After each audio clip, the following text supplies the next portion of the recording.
میں اپنے بھائی ریحان سے عمر میں 2 سال بڑی تھی، لیکن وہ پڑھائی میں بہت تیز تھا۔ اتنی محنت کرتا تھا کہ اس نے 1 سال میں 2 کلاسیں پڑھ لیں۔ اس طرح وہ مجھ سے آگے ہو گیا۔ اس وقت وہ 3rd ایئر کا طالب علم تھا۔ والد صاحب بھی اس سے بہت خوش تھے، لیکن وہ چاہتے تھے کہ وہ پڑھائی کے ساتھ ساتھ پارٹ ٹائم جاب بھی کرے تاکہ ابتدائی عمر میں کمانا بھی ریحان سیکھ نے لے۔ والد کی خواہش کا احترام کرتے ہوئے گھر کے قریب ایک دکان پر شام کو چند گھنٹے کام کرنا شروع کر دیا۔ اس طرح وہ اپنی تعلیم کے اخراجات خود برداشت کرنے لگا۔ یہ سب بتانے کا مقصد یہ ہے کہ میں سمجھتی تھی کہ ریحان ایک سلجھا ہوا مثبت سوچ رکھنے والا لڑکا ہے۔ اس میں کوئی بری عادت نہیں تھی۔ وہ صبح سویرے تیار ہو کر کالج چلا جاتا اور شام کو دکان پر۔ ایک دن اس کے کالج میں کوئی فنکشن تھا۔ یونین کے لڑکوں نے اس کی ڈیوٹی لگائی کہ اور لڑکے جمع کر کے لائے۔ اس کے ساتھ اور بھی طالب علم تھے۔ جب فنکشن ختم ہو گیا تو سب لڑکے ساتھ نکلے اور بس میں چڑھ گئے۔ بس بھر گئی تو کچھ طالب علم اس کی چھت پر چڑھ گئے۔ ان میں میرا بھائی بھی تھا۔ وہ بہت جوش میں کھڑا ہو کر نعرے لگانے لگا۔ اتفاق سے والد صاحب نے اسے دیکھ لیا۔ انہوں نے اس وقت تو کچھ نہ کہا۔ جب وہ گھر آیا تو والد صاحب کسی کام سے بازار گئے ہوئے تھے۔ تھوڑی دیر بعد جو ہی وہ واپس آئے تو انہوں نے ریحان سے پوچھا کہ تم نے کس کی اجازت سے یونین میں حصہ لیا تھا؟ جب اس نے کوئی جواب نہ دیا تو انہوں نے ریحان کو بہت مارا اور کہا کہ آج کے بعد تم کالج نہیں جاؤ گے۔ اس کے بعد ریحان نے بہت کوششیں کیں لیکن والد صاحب نے اجازت نہ دی۔ اس طرح 3 ماہ کا عرصہ بیت گیا۔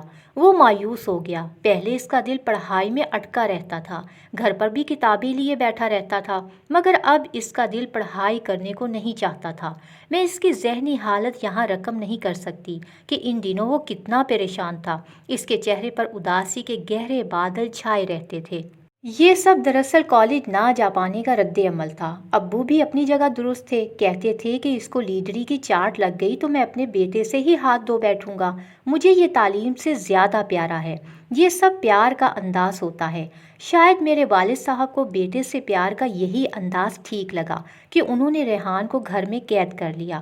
خدا جانے وہ زمانے کے حالات سے اس قدر خوفزدہ کیوں تھے۔ والد صاحب ہر ایک سے کہتے تھے کہ ریحان نو عمر ہے، نوجوان ہے، جوشیلا ہے۔ میں اس کو حالات کے سپرد نہیں کر سکتا۔ حالات بے رحم ہوتے ہیں، یہ بوڑھے والدین پر مہربان نہیں ہو سکتے۔ میں تعلیم کی خاطر بچے کو کھونا نہیں چاہتا۔ ریحان بھائی نے مایوس ہو کر پڑھائی کا خیال دل سے نکال دیا۔ اب وہ صبح سے رات 9 بجے تک ڈیوٹی دیتے۔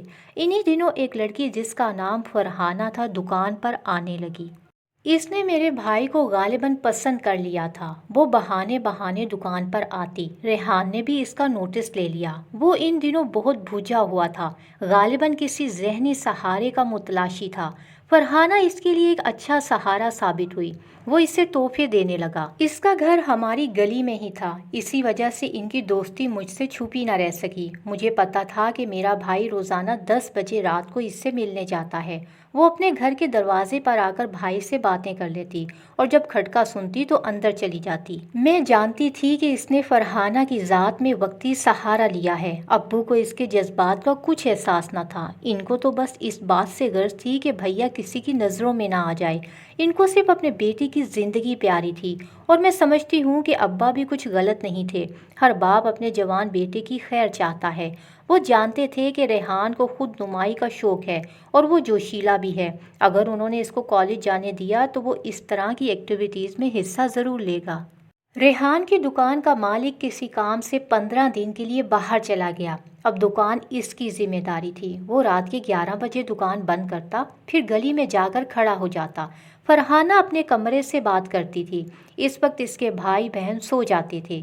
ایک روز ریحان نے دیکھا کہ فرحانہ کے والدین نہیں ہیں تو وہ اس سے ملنے چلا گیا۔ وہ دروازے پر موجود تھی۔ اس نے بھائی سے کہا کہ وہ گھر کے اندر آ جائے تو وہ اندر چلا گیا۔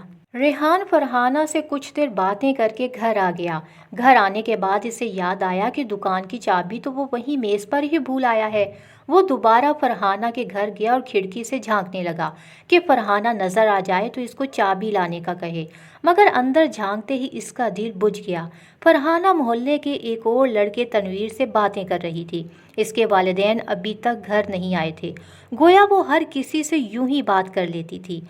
یہ دیکھ کر وہ پریشان ہو گیا اور اس کے دماغ سے محبت کا خمار اتر گیا۔ وہ سمجھ گیا کہ یہ لڑکی بس ایسی ویسی ہی ہے کہ جس سے جو مل جائے اسی سے بات کر لیتی ہے۔ اس نے چابی نہ لی اور الٹے قدموں واپس لوٹ آیا۔ سارا وقت وہ پریشان رہا۔ صبح اس نے مجھے کہا کہ ماہم، فرحانہ کے گھر میری دکان کی چابی رہ گئی ہے، وہ لے آؤ۔ میں گئی تو فرحانہ نے چابی مجھے تھما دی، لیکن کچھ نہ کہا۔ اس کے بعد بھائی نے پھر بھی اس لڑکی سے بات نہیں کی۔ انہوں نے تو اس کے ساتھ ناتا اس لیے باندھا تھا کہ وہ عمر بھر کا ساتھ چاہتے تھے۔ انہوں نے اسے میلی آنکھ سے نہیں دیکھا تھا۔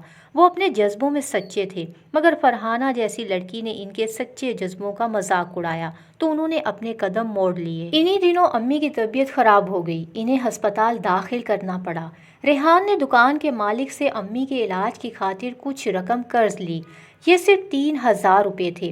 اس کو پتہ نہ تھا کہ یہ قرض سود پر ہے۔ سال گزر گیا اور ریحان رقم نہ لوٹا سکا۔ تب مالک نے کہا کہ تم پر 7,000 روپے کا سود بن چکا ہے۔ یوں 8 ماہ تک اس نے بھیا کو تنخواہ کا ایک پیسہ بھی نہ دیا۔ ریحان مالک مکان کے اس ظلم سے تنگ آ گیا تھا۔ اس نے دکان پر جانا چھوڑ دیا، مگر والد صاحب کے ڈر سے اس معاملے کو کسی پر کھلنے نہ دیا، بلکہ گھر سے ہی چلا گیا۔ جاتے ہوئے وہ صرف مجھے بتا کر گیا کہ ماہم آپا کے یہ حالات ہیں۔ ریحان نے بتایا کہ کچھ دنوں کے لیے وہ لاہور خالہ کے گھر جا رہا ہے، حالات سنبھل گئے تو آ جائے گا۔ تم گھبرانا نہیں اور میرے بارے میں کسی کو کچھ مت بتانا۔ یہ کہہ کر انہوں نے مجھے قسم دی۔ جاتے ہی انہوں نے میری سہیلی کے گھر فون کر کے مجھ سے بات بھی کی۔ بولے کہ اگر خالہ نہیں ہوتی تو میں کب کا مر چکا ہوتا۔ بس انہی کی وجہ سے آج زندہ ہوں۔ ابا جان بہت پریشان تھے، مجھ سے ان کی پریشانی دیکھی نہ جاتی تھی۔ ان کو میں نے بتا دیا کہ ریحان خالہ کے گھر پر ہے، آپ پریشان نہ ہوں۔ وہ بولے کہ وہ چلا گیا اور مجھے بتایا بھی نہیں۔ کچھ سوچنے کے بعد والد صاحب نے کہا کہ چلو اچھا ہے کہ وہ اس ماحول سے نکل گیا۔ میں بار بار سہیلی کے گھر فون کرنے نہیں جا سکتی تھی، لہٰذا اسے خط لکھنے لگی۔ وہ بھی جوابی خط لکھ کر بھیجنے لگا۔ اکثر لکھتے کہ گھر والوں سے ملنے کو جی چاہ رہا ہے۔ امی بھی اسے خط لکھتی تھیں، جس سے ان کو بہت سکون ملتا تھا۔ وہ آنا چاہتا تھا لیکن ابا جان کے ڈر سے نہیں آتا تھا، حالانکہ وہ خود بھی یہی کہتے تھے کہ اسے وہیں کچھ دن رہنے دو، اپنے گھر کے آرام کی قدر ہونے دو، جیسے گیا ہے کسی دن ویسے ہی آ جائے گا۔ باپ کی محبت اپنی جگہ، مگر ماں کی ممتا اور چیز ہوتی ہے۔ ماں سے زیادہ دن صبر نہ ہو سکا۔ وہ ابا جان کے منع کرنے کے باوجود خالہ کے گھر چلی گئی۔ یہاں بیٹے کو خوش و خرم پایا، اس میں زندگی کی ایک نئی رمق دیکھی۔ وہ یہاں پڑھ رہا تھا اور نوکری بھی کر رہا تھا، تنخواہ خالہ کے ہاتھ میں تھما دیتا تھا۔ خالہ کی بیٹی آصفہ نے اس کو زندگی سے پیار کرنا سکھا دیا تھا، جو اس سے 2 برس چھوٹی تھی۔ ریحان کو ایک بار پھر ذہنی سہارا مل گیا تھا۔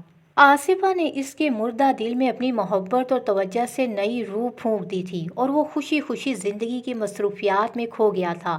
امی نے جب یہ صورتحال دیکھی تو ان کی دور رس نگاہوں نے بھانپ لیا۔ انہوں نے تبھی خالہ سے رشتے کی بات کی۔ وہ تو خود بھی یہی چاہتی تھیں کہ ریحان جیسے شریف اور اچھے لڑکے سے ان کی بیٹی کا رشتہ ہو جائے۔ انہوں نے بھی انکار نہ کیا۔ امی مطمئن ہو کر لوٹ آئیں کہ یہاں سے بیٹا وہاں بھلا تھا، وہ کما بھی رہا تھا اور پڑھ بھی رہا تھا اور اس کی دیکھ بھال بھی اچھی ہو رہی تھی۔ بھیا کے خط آتے رہتے تھے، وہ بہت خوش تھے۔ لکھا کہ ماہم جب گھر لوٹوں گا تو تمہارے لیے بہت سے تحفے لاؤں گا، تم فکر مت کرنا، بہت جلد آؤں گا، ذرا امتحان سے فارغ ہو لوں۔ لیکن وہ دن نہ آیا کہ میرا بھائی گھر لوٹ کر آتا۔ ہوا یوں کہ انہی دنوں ہمارے ماموں انگلینڈ سے آ گئے، ساتھ مومانی اور ان کے صاحبزادے بھی تھے۔ مدت بعد یہ لوگ پاکستان آئے تھے اور خالہ کے گھر ٹھہرے تھے۔ ماموں کے بیٹے عالم کو آصفہ پسند آ گئی۔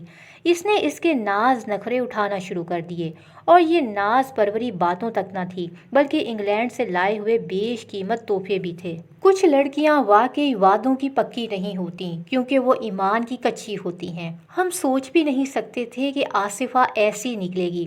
انگلینڈ جانے کے خواب سجا کر اس نے اپنی توجہ ریحان سے ہٹا کر اپنے ماموں زاد عالم پر مرکوز کر دی۔ بس پھر کیا تھا، ایک اور نئی کہانی نے جنم لے لیا۔ عالم اور آصفہ گاڑی میں گھومنے پھرنے جانے لگے اور ریحان ایک بار پھر گیلی لکڑی کی طرح سلگنے لگا۔ اب وہاں اس کا رہنا دوبھر ہو گیا تھا، پھر بھی وہ اپنی شکست تسلیم کرنے پر تیار نہ تھا۔ عالم، آصفہ اور اس کی چھوٹی بہن شانی تینوں سیر کو نکل جاتے اور ریحان کو کوئی نہ پوچھتا۔ جب پردیس میں بے رخی کی جلتی ہوا جھلساتی ہے تو اپنے گھر کے کچے بھانڈے بھی یاد آنے لگتے ہیں اور ٹوٹی ہوئی چھت بھی ایک نعمت محسوس ہوتی ہے۔ ریحان کو پہلی بار احساس ہوا کہ میں کسی اور کے در پر پڑا ہوں، اب مجھے گھر جانا چاہیے۔ اگر گھر نہیں جا سکتا تو کم از کم خالہ کے گھر نہیں ٹھہرنا چاہیے۔ تاہم جانے سے پہلے وہ آخری بار آصفہ سے بات کرنا چاہتا تھا، جس نے عمر بھر ساتھ نبھانے کی قسمیں کھائی تھیں اور عالم کے آتے ہی بدل گئی تھی۔ آصفہ اس کو بات کرنے کا موقع ہی نہ دیتی۔ ماموں نے لاہور میں ایک اچھی سوسائٹی میں گھر لے لیا تھا۔ اب آصفہ ادھر زیادہ رہنے لگی تھی۔ خالہ بھی چاہتی تھیں کہ وہ ماموں کی بہو بنے کیونکہ وہ زیادہ امیر لوگ تھے۔ یہ صورتحال ریحان کے لیے بہت اذیت ناک تھی۔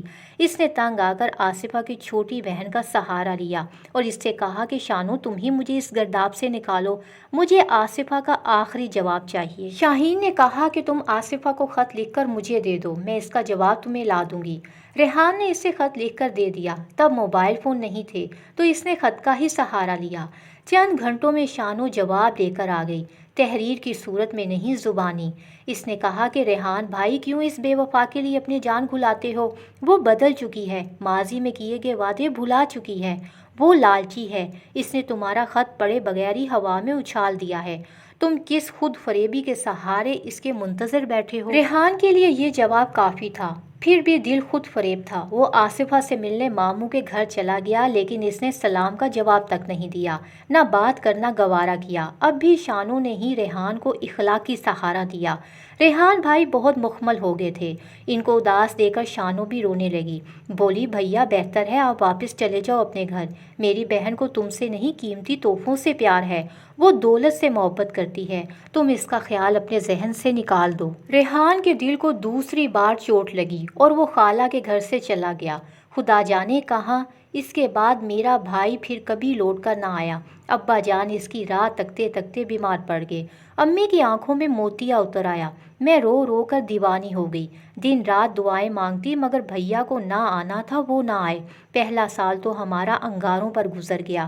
1 سال کے بعد ہمیں اس کا خط ملا کہ وہ روس میں ہے۔ خدا جانے وہ روس میں کیا کرنے گیا تھا جہاں اتنی سخت سردی ہوتی ہے۔ ہم نے خدا کا شکر ادا کیا کہ اس کی طرف سے ہمیں خیر و سلامتی کا خط تو ملا۔ اس کے بعد امید بندھی کہ وہ کسی نہ کسی دن ضرور آئے گا۔ اس آس پر دن گزرتے گئے، لیکن اس کو نہیں آنا تھا، وہ نہ آیا۔ شاید اس کا اپنوں پر سے اعتبار ہی اٹھ گیا تھا، پہلے اس کا اپنے والد پر سے، جنہوں نے اپنی محبت کی وجہ سے اسے تعلیم سے دور کر دیا، پھر اس کا محبت کی سچائی سے ہی اعتماد جاتا رہا کہ لڑکیاں ہوتی ہی دولت کی پجاری ہیں، یہ محبت نہیں کرتی، مالدار حیوان ساتھی ڈھونڈتی ہیں جن کی محبت کے سہارے وہ زندگی کی تلخیوں کو کم کر سکیں۔ خدا جانے آج میرا بھائی کہاں ہے، اس کو گئے کئی برس ہو چکے ہیں۔ امی اس کو یاد کر کے ٹھنڈی آہیں بھرتی ہیں اور ابا جان ہاتھ ملتے ہیں کہ کاش میں اسے کالج سے نہ ہٹاتا۔ ریحان بھائی نے ہمیں شروع میں 2-4 خط لکھے، اس کے بعد ان کا کوئی خط نہ آیا۔ ان کے دوستوں کا خیال ہے کہ روس سے بھی آگے کسی اور ملک چلا گیا ہے۔ کوئی قیاس کرتا ہے کہ شاید کسی ملک کی سرحد غیر قانونی طریقے سے پار کرتے پکڑا گیا ہو، جیل میں ہوگا یا خدا نہ کرے سرحد پار کرتے ہوئے گولی مار دی گئی ہو۔ ایسی باتیں تو ہو سکتی ہیں، لیکن ہم گھر والے تو ان باتوں کا تصور بھی نہیں کرنا چاہتے۔